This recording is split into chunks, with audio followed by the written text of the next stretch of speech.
Je le redis, il est fondamental que les personnes qui ne sont pas malades, qui ne correspondent pas aux critères retenus et qui ne se sont pas vues indiquer le port d'un masque, n'aillent pas chercher des masques d'une manière ou d'une autre parce qu'ils sont importants pour celles et ceux qui en ont besoin. Les Français ne pourront pas acheter de masques dans les pharmacies parce que ce n'est pas nécessaire quand on n'est pas malade. J'ai compris de ce que disent les autorités de santé que le port du masque en population générale n'était pas recommandé.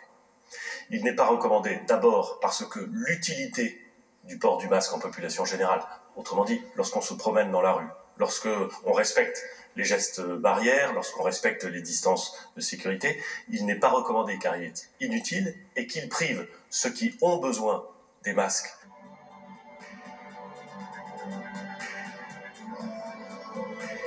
Il est incapable.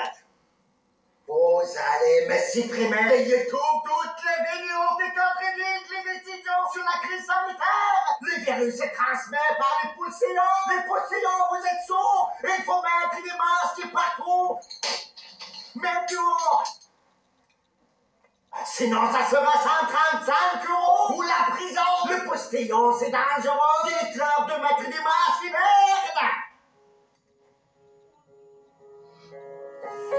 Ouais, salut. C'est pourquoi? Pourquoi t'as fait cette vidéo? Ah non, c'est pas moi qui ai commencé à faire des blagues. C'est le gouvernement. Et qui a écouté Olivier Véran avec ses histoires de tests. Nous avons fait le choix en France de permettre à chaque Français de bénéficier d'un test gratuitement et sans ordonnance. Supradiagnostiqueur. Ça, c'est dans la bouche. Celui-là, il va dans l'oreille. Et ça, c'est dans ton bol. Nous avons dépassé les 1 million de... Ouais, salut. Bienvenue à l'ENA. Ici, vous allez être formés pour être l'élite de la France.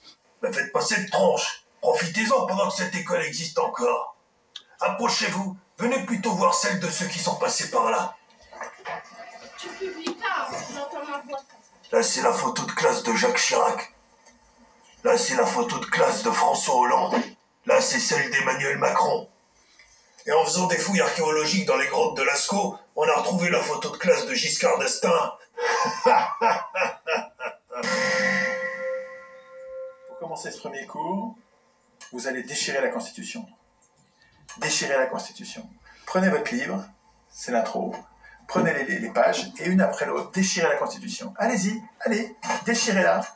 Au revoir Madame la Constitution. Allez, déchirez, déchirez, n'ayez pas peur. On va en écrire une autre. Allez-y, déchirez. Voilà, voilà, déchirez. Au revoir. Ouais. Ouais, c'est bien ça. On va y arriver.